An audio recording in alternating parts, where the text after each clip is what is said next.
Stand like Stone Cold with a few beers. Play the game, I in the game. I'm champion, I'm Triple H. Undertaker, I'm your maker. Bury the brother like Kane. Ooh, 1-3, hit the tombstone, hit the choke slam on face. Ooh, yeah, like a macho heel, tell like I'm muscle. If you suffer like tomatoes, I'ma keep a couple models. Ooh, and you may call me HBK. When I'm tuning up the vein, you best be getting in my way. Ooh, yeah, I'm degenerate, I love it, yes, I love it. If you wait down with that, then I got two words for you, suck it. Too sweet, put your fangs. Welcome everyone to Australia's longest running Australian wrestling podcast, Wrestle Radio Australia. I'm your host, Todd Eastman. It's good to be here this week. Sorry about the delay in releasing of this episode, but technical difficulties are what they are. And yeah, I can't get angry. I just process and move forward. So we've done that. I hope you had a good weekend. If you're in lockdown, I hope you somehow stayed sane. If you're in lockdown in Sydney, I hope you sat home and ordered the PCW Carnage on Fight, because that was a great show. $7.99, can't go wrong. So if you haven't watched it yet, get on the old interwebs, hit up the Fight app and order it and watch it. Really good show. I'm trying to think of the matches that I really liked on that. The Ignition Championship was really good. JJ Inferno and Nate Cross. I really did enjoy that match. A surprise matchup that wasn't advertised. Originally, it was supposed to be Aisha and Kellyanne. Kellyanne couldn't make the show, so Aisha Aisha ended up working against Royce Chambers, which was a really good match. So go out of your way if you've got a chance. If you're not doing anything, if you're in New South Wales and you're locked down on the weekend, you haven't got anything to do, check out Carnage on the Fight app. PCW doing great work in Melbourne. That's about it. Like, there's not much going on. Everyone's sort of like, unfortunately, we've all been locked down. So there's not been a hell of a lot going on around the place. And all we can hope is that we all keep our heads down and hopefully things start ramping up again. Oh, sorry, I know in Melbourne, they are, so I can't ignore Melbourne.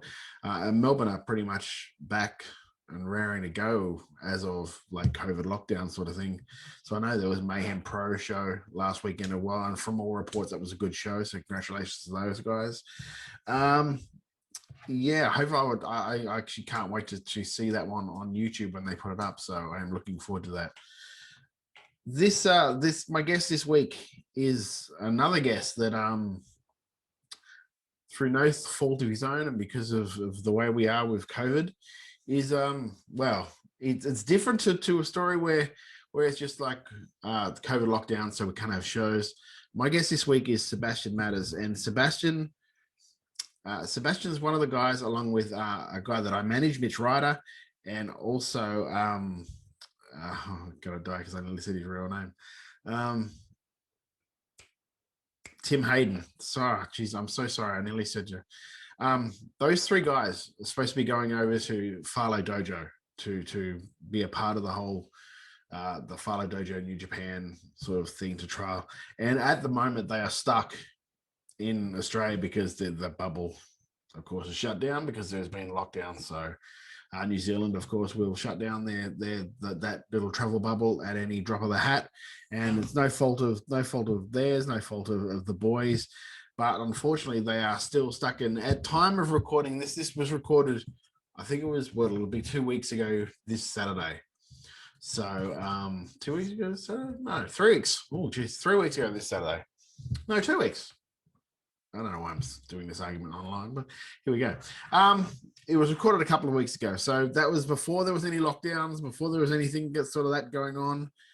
At this point, when we talked, Sebastian was keen to go, was ready to go. They were all set to launch off over to New Zealand. And then, of course, Australia fell apart, and they are now currently stuck in Queensland.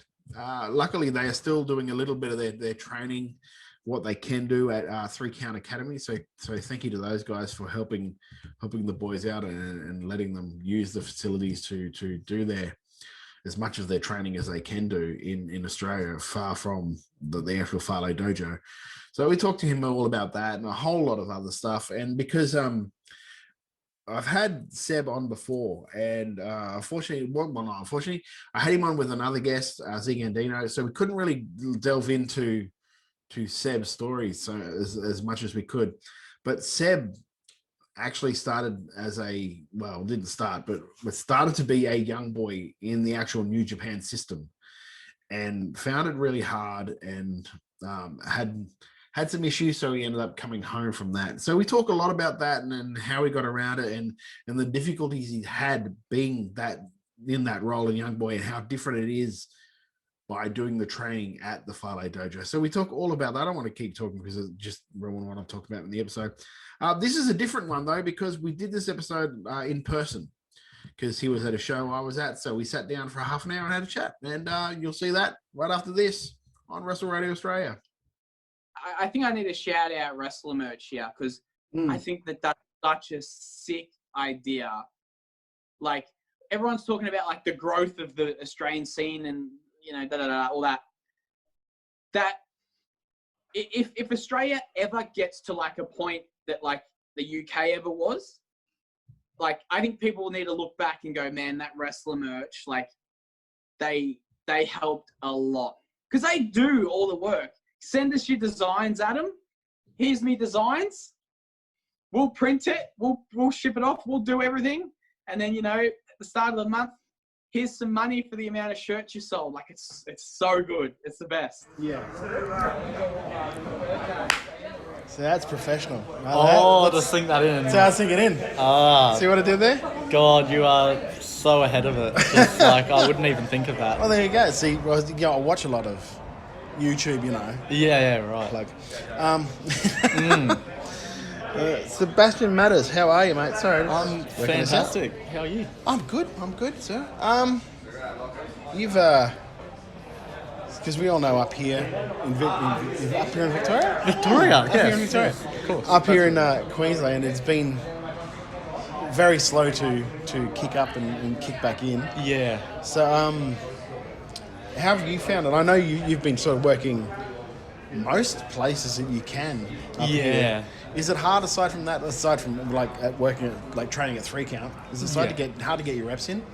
Yeah, no, I think it definitely is not having. I feel like I don't have a home fed at the moment. I'm kind of just floating around, but 3 counts has been fantastic. Like, Queensland's biggest problem, I would say, has been not having a good trainer, like someone that we can all listen to and get advice from. Yeah. And having Davis here while he's here, like, everyone should be jumping on it. Yeah, and it sort of sucks for him, but it's been great for you guys. Yeah. So we've kind of just been using that to kind of improve as much as we can while we have someone of his caliber here. Yeah. Because normally we have to go down to Sydney, Melbourne, Adelaide or Perth if we're wanting a trainer like that to kind of teach us the way that he does. And yeah, so I guess I've just been focusing on training mostly, and then I've done a bit of UPW sort of here and there, which, I mean, I do like UPW. It is a bit far for me, and but yeah, no, I don't really have anything bad to say about UPW. It is also, I think, like, I don't train with them, and they are a bit of a different style. It is a bit different to how I would normally work, but then of course it's just something else to learn, and always better. Yeah, got to adapt. Yeah. So I should have probably explained this. This is we are backstage or back room, I guess, of at Venom Pro Wrestling. Normally do them over the Zoom, but like he was in the neighbourhood. I had this equipment, amazingly enough. So we thought we'd give it a crack. So yes, I think I said Sebastian Matters, didn't I? Yeah. Yes, there we go. You're getting ready to go off. Are we allowed to talk about this? Yeah. Okay. Yeah, you're ready to go off soon to back to, because you did Falé before. It's when we had you on the first time. You're getting ready to go back now. How much are you watching the news every night to just go, please don't shut, please don't shut? And what have you got like a plan B if the bubble gets pulled? So, it's you, it's Tim Hayden and Mitch Ryder. Oh, Mitch Ryder. Oh, I know that guy. Yeah. Yeah, so I think especially because Queensland has been really well all through COVID. Yeah. I feel like we have been one of the better states to be in throughout all of this, and I've known the date I was going back to New Zealand probably about for the last 8 weeks or so now, and I've just been expecting, like, okay, Queensland has done a fantastic job and we're just gonna, like, fuck it all up on that last weekend. And then, of course, we've had those few cases. Scares, yeah. Yeah, so I'm just hoping I can get back. And, I mean, if things get locked down and I get stuck in New Zealand, now I'm kind of okay with it. So you just want to get over there to start with, don't you? Yeah. Yeah, like, especially the last, like, sort of year or so, I'm kind of just focusing on training to be right to get back there. And it's just like, well, I should just be there in front of the trainers, like, be in front of the right eyes, instead of trying to do it all here for not a lot of reward. Yeah.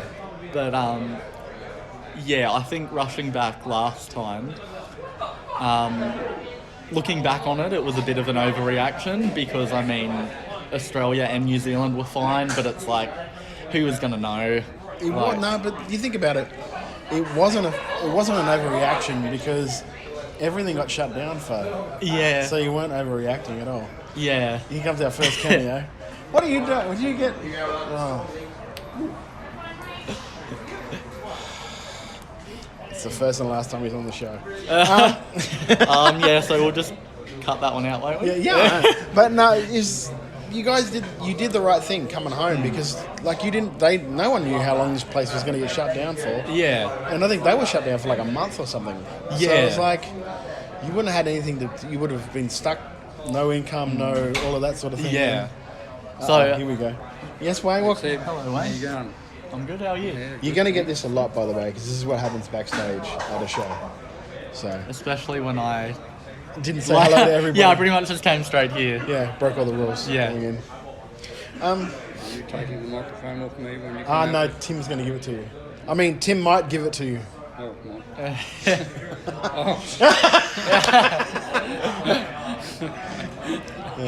Yeah, I nothing. didn't realise you were working. No, you're right. You're right. Yeah, I think Tim's just going to give it to you, and we're just going to do a talky thing. So, thank you. All good. That's going to All get good, edited mate. out, isn't it? No, not at all. No. Not at all, mate. It's in now. That's the ring announcer for Venom. That's Wayne. He's a great guy. Jeez. Oh, we'll talk about it before we talk about it. You went over to Riot City. Yeah. Did you train as well as? No. So you just went in, did the shows, went out. Yeah. Well, I went down. dog. I went down. I want to say 18 months or so ago now, because I've got family in Adelaide to see them. And I went to a training session, and it just happened to be like their promo day, like to build up to the show. So I then didn't get to train then. And then, but then I was going back down just to see my family again before I went to New Zealand, and I could only really go for the weekend, which did suck. But I mean, a double header. Yeah, so you I got picked the best weekend to do it, didn't you? yeah. So I got 2 shows in, which was fantastic. But I just think Mike Boomer, especially, is like so underrated. Yeah, I know. Just because I don't know that he's not on social media or anything. No, like, he's not. I don't see enough of him for how good he is, but I just That's like a think- lot of the. I mean, even like because I was thinking about it the other day because you messaged me and said, I'm working Boomer the first night, so you're gonna love it. Yeah, You're gonna have so much fun. yeah. You said that, and I was like I've heard of him, Yeah. but I can't say I've seen a ton of his stuff. But there are a lot of those people, like even like Jackson Kelly, who I don't know when I'm putting this up, so I'll either have talked to him or I am talking to him. I don't see him that much on social media. Yeah. So you don't really get the gist. But he's an amazing worker. Like Yeah. IWA champion, like Yeah. that sort of thing. Those guys, and it's hard to, like they're known probably in that little circle of like Riot City or like IWA. But outside of it, people just don't know. Or Wrestle Rampage as well for Boom because he worked there for a while. Yeah, but I think it's the, like, there's some people that are really good at building like a name and a reputation, and I mean, just like internationally, there will be some names that you hear a lot of, and you actually watch them, and you actually think, oh, they're not actually as good as their hype. But they made you watch them, so... Yeah. And then there's other people where they don't have much of a name behind them and there isn't much hype behind them, and you watch them and you're just like, how? Yeah. How did more people not talk about them? Yeah. Yeah, and Boomer is definitely one of those guys. And then you worked Dean Brady on the night too. Yeah. So, and I love Dean. Dean, like, fun fact, Dean was actually technically the first dude I ever managed. Oh, wow. Because we did a supernova. And Supernova. They let me stop being a ring announcer for once, and I got to be a manager for a show. So, yeah, he's the first. I love Dean. Such a nice dude. Oh, so nice. And it seems, because before he was doing this very, like, straight-laced, blue-chip athlete gimmick. Yeah. And now the one he's doing now seems very comfortable in it. Yeah, it seems, just really natural for him. But, like, God, he is a specimen, though, isn't he? Yeah. Yeah. And but he has worked really hard. Yeah. From the time I knew when he started to now, to look that good. He looks great. Yeah, and because I actually did legitimately pop when I found out that Delta and Dean were like shoot siblings, because I didn't actually know, and I was like, oh, that explains it, because they're both jacked as all hell. Well, yeah. I think Delta was sort of like, it looks like she'd gotten the idea before he did. Yeah. Because he was in good shape, but he was never really trim and like that sort of thing. But yeah.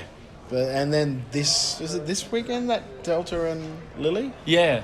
Yeah, so I can't wait to see that hopefully on their what's his channel soon, because that'll be a great match to see. Because they put up the house show not long ago. Oh, yeah. And I watched that, because I think I did a review for it on the Russell Radio Twitter. And that was a really good show. And she was really good against, I'm going to get killed for not remembering his name now. He's one of the main heel faction. I can't remember the name off the top of my head. But I can't remember. But I remember. One of the Graham boys. Yeah. I can't remember which one, though. So there you go. I got a Graham out, and I apologise for not knowing the rest. I fucking do so much. Oh, I do as well. Yeah. I want to talk about something and if you don't want to talk about it, I'm completely cool with it. Because we didn't really talk about it the first time you were on, because it was you and also Zeke. So I didn't really want to. You went over and did the whole young boy thing. Yeah. And had a real sort of eye-opening experience. Yeah, you weren't there for very long, but you had a hard time. Yeah. Do you want to sort of like talk about it? Or? No, because I'm actually like quite open to talking about it. I wasn't sure. I thought I'm gonna have to edit this if not. No, because I'm fine to talk about it, because I think, deep down, I feel most people would have probably left. When I went over, they try to take 2 foreigners at a time, so you've got kind of someone as well. Yeah. And the guy I was meant to go with, just like, I got on the plane to Japan thinking I was going to meet him there. And then when I get there, he messaged me, actually, I've decided not to go, I'm too scared. Oh, Jesus. And he pulled out. And then, so I was like, okay, no, that's fine. That's fine. And then me just wandering the streets of, like, Tokyo trying to find this dojo and getting there, and, like, it's on me for also not really learning Japanese. Wow. And there's only, I feel, so much you're going to be able to learn to be able to have like any sort of conversation with people. But it makes more sense now, because I'll admit, when you first told me the story, I was just like, why wouldn't they be 2?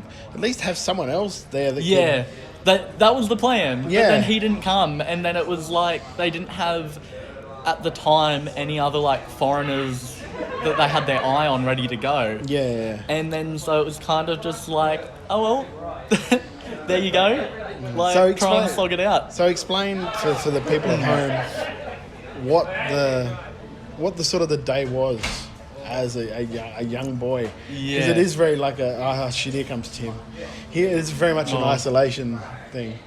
Are you alright, Timmy? We're doing a Yeah, podcast, but Timmy. Come in and say hi. It really matters. Steady.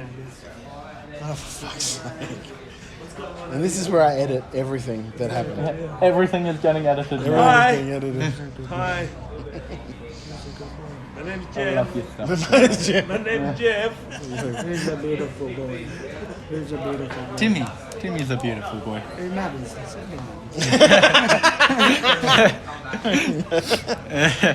So, just for the people at home, and keeping in mind that, like, at the time you were the only, like, English-speaking person, what was a day like for a young boy in New Japan? It legitimately just is wake up and you're either eating, you're cleaning, you're training from it's like 7 a.m. through till about 11 p.m. and then like no phone, no nothing throughout the day. So it's not even like I can jump on my phone and message people back home or have any sort of like conversation and try and like mentally detox from the intense training.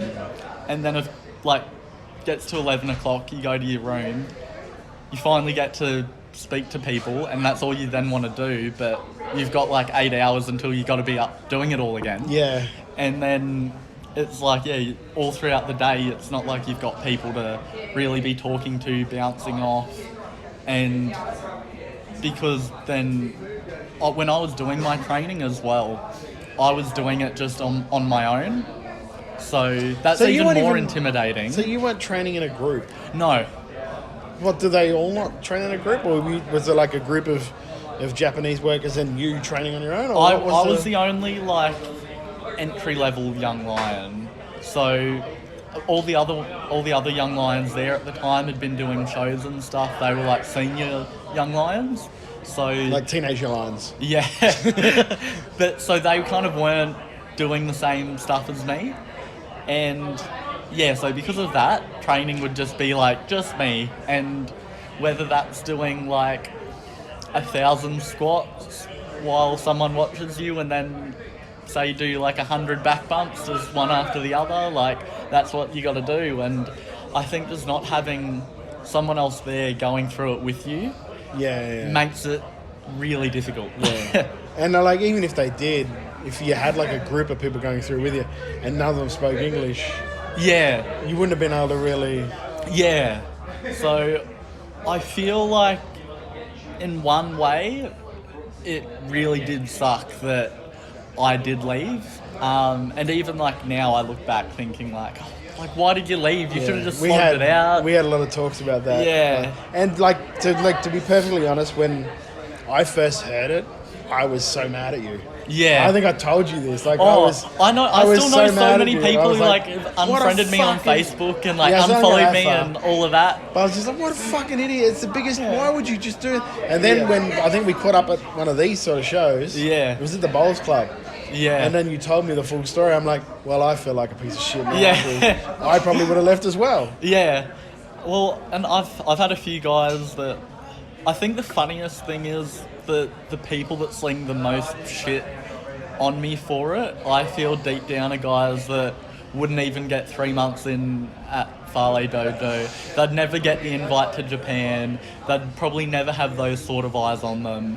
And I feel it's easy enough to say, oh, how hard can it be? If it Just was stay me, I there. would have fucking, Yeah, because it's like, it's completely different, like when you're actually there doing it. Yeah. And I think, like, just not having people to really talk to is They so go tough. like I was that, but I think I'm old enough that I can realise when I've I jumped to a conclusion. Because I did, I totally jumped to a conclusion.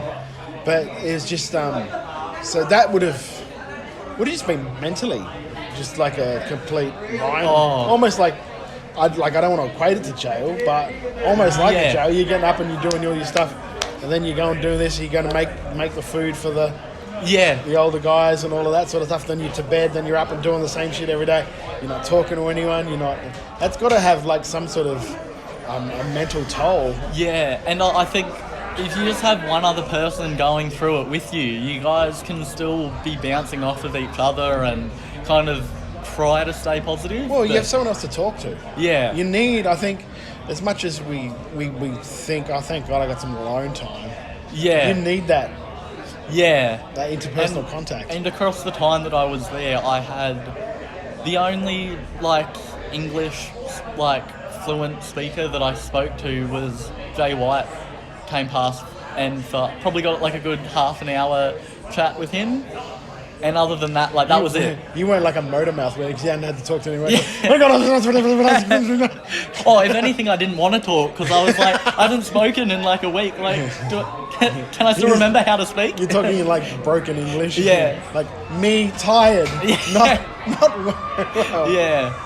But yeah, no, I think I try to just look at the positives of it, and that is, I mean, I'm still wrestling, I'm still training, I'm going back to New Zealand. Even though it does really suck, it has added like a whole other like level of motivation for me. Yeah. Because I feel like I kind of need to right these wrongs. And I know exactly what to expect, even beyond New Zealand. Like, I know what the next stage involves. And I mean, I feel that now I'm ready for it. It's kind of taken that, I needed to see what it was, think, oh, this isn't for me. But then now kind of get to a mental state where I feel that I can do it. Was it more the, you're right, Dick? No, you're right. Is it more like because you went through the Falé thing, and it's sort of like the same as New Japan, but just you had everyone around you that spoke English.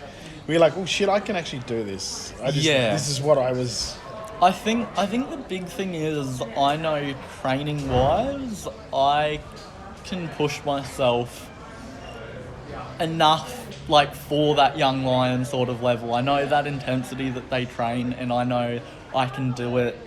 I know I can do 1,000 squats. I know I can do like however many hundreds of lion push-ups they go to throw at you. I know that I can do it. Yeah. And I think just knowing that you can get through the training is such a big thing, but at the same time, it's only like one step.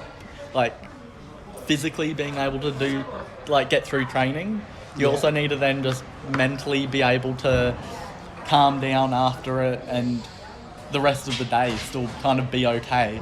Because I think that was my problem going to Japan, was physically I was fine. It was just mentally I was wrecked. Yeah, because you didn't have that. So how especially now, because this time, I mean, last time you were there with Zeke. You guys were there at the same time. Yeah. But now because I know you and Tim and Mitch are good mates. Yeah. You must be really looking forward to this now, because you've sort of like got a unit going over there. And I think as well, having been training at 3 Count with those boys as well, we've already been pushing ourselves to kind of be better. And I do feel Mitch, Tim and myself have been pushing, I guess, the standard of wrestling in Queensland up a bit, and we've been kind of just motivating each other to get better.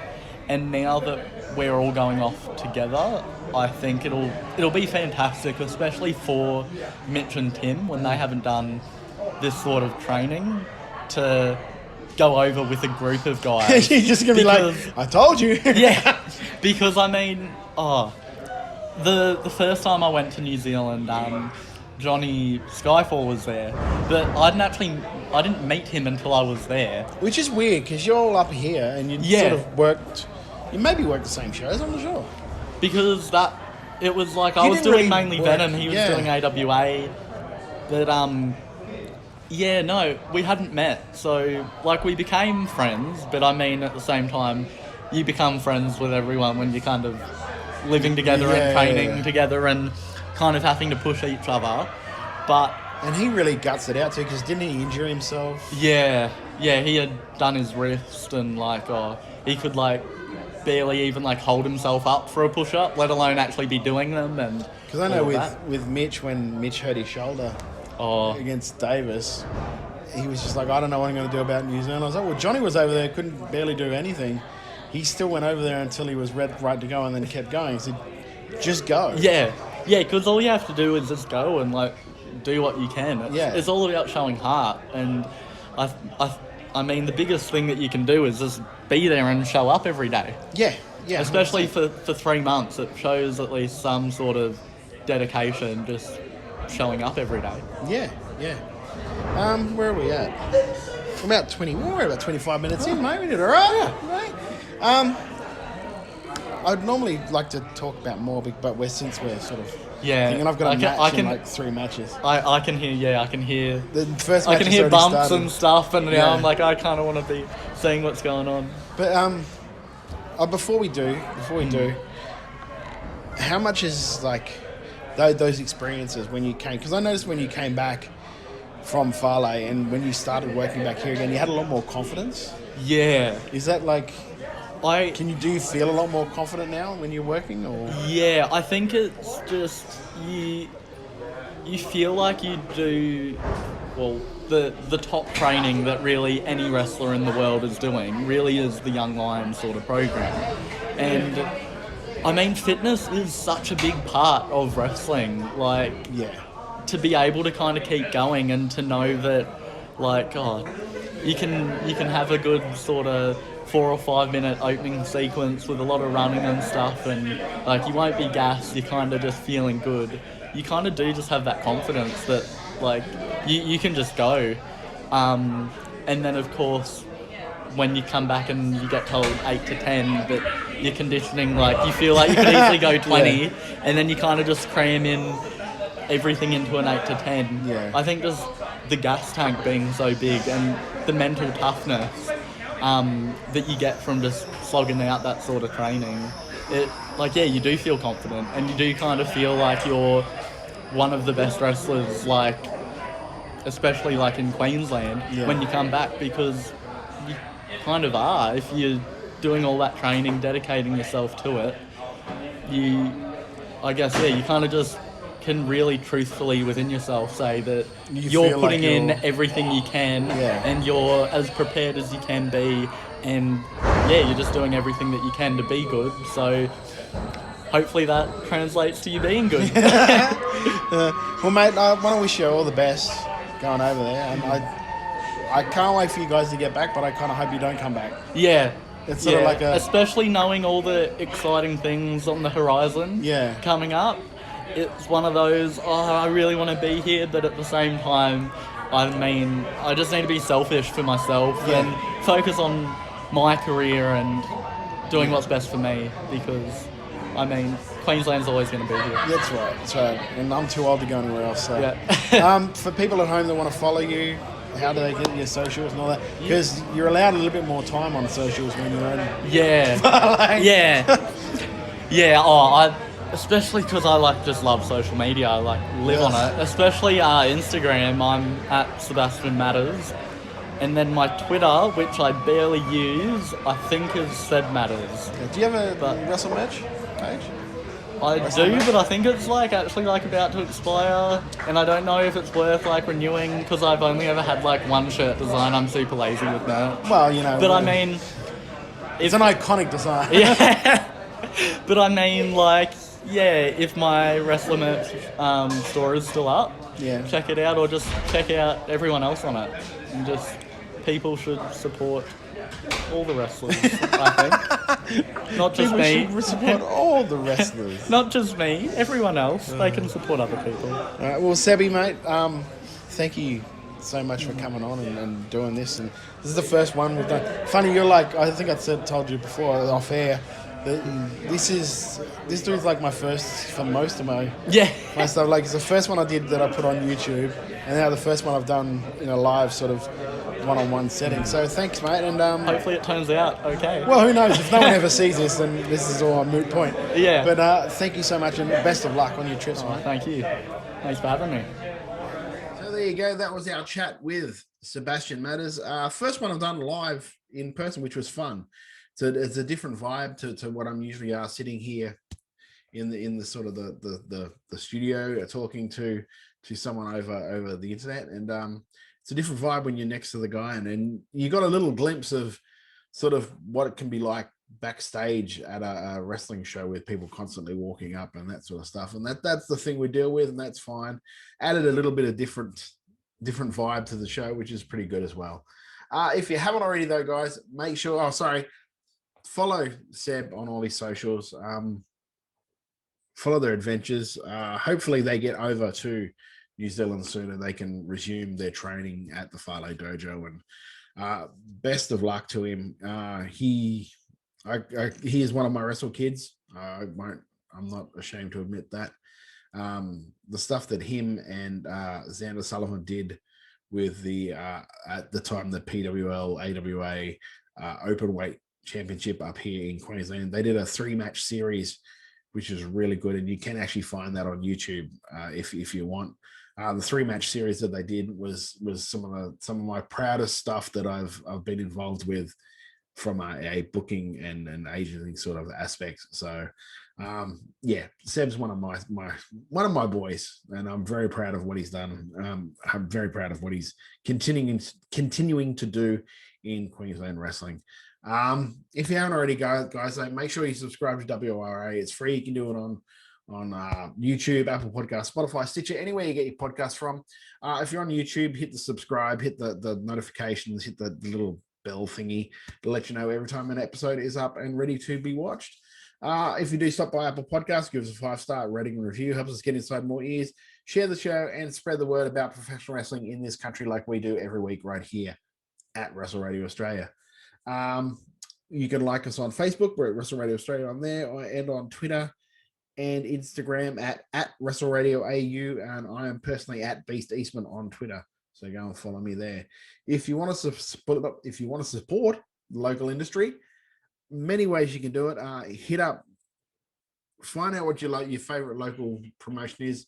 See if they've got a YouTube channel. If they have, subscribe to it.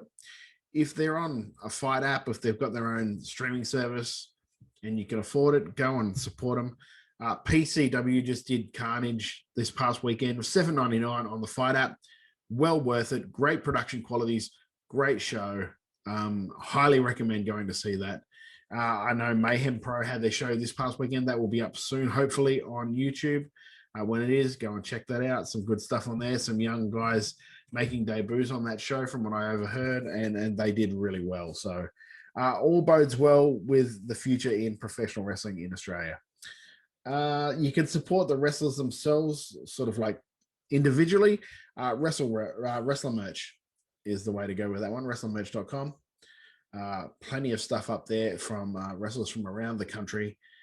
So you can go and buy some t-shirts and that sort of thing and support them individually. So if there's a wrestler you particularly like and you particularly want to support, go on to Wrestler Merch, see if they've got a store on there. If they have, buy a t-shirt, rep them, and you can really help support them in their dreams of professional wrestling. That is it for this week here at Wrestle Radio. The new design for the logo, Wrestle Radio Australia logo, is up on Redbubble. If you anything you purchase from that with Wrestle Radio Australia on it, proceeds go to Gotcha for Life and Beyond Blue, two charities that I really do support here at Wrestle Radio Australia. That is it for this week. Not too sure who I've got next week. I say that every week, but that's because I'm sort of up in the air about things. Hopefully I might have Bobby Bishop, but we're trying to coordinate times at the moment. So it's a weird time of year, especially with what's going on. And I think we can all cut each other a little bit of slack when it comes to being able to catch up with people. Aside from that, if we can't physically catch up with people, shoot them a message. Just check on everyone. Check on it that everyone's okay, especially times like these. It can be a little bit taxing mentally. It can be a little bit taxing on the old nerves, on the old anxiety, on all of that sort of thing. Go and check on your friends. Look after yourselves. If you're in lockdown areas, stay home, please, and let's get over this thing as soon as we can so we can get back to doing what we love, especially in New South Wales. Please look after yourself, guys. Up here, if you're out, wear a mask at the moment. It's just a good thing to do. It's a good thing to do to try and help us get things back to normal again. We got really close where we thought we were out of the woods and we're all fine. And it's stuff like this with this whole Delta strain, which does not fuck around, that really gives us a wake-up call. So wash your hands, get tested if you're not feeling well, and we will see you next week right here on Wrestle Radio Australia. See you then. Feeling way too sweet, yeah. Too sweet, put your fangs up. Too sweet, pour another cup. Let's be busy 23.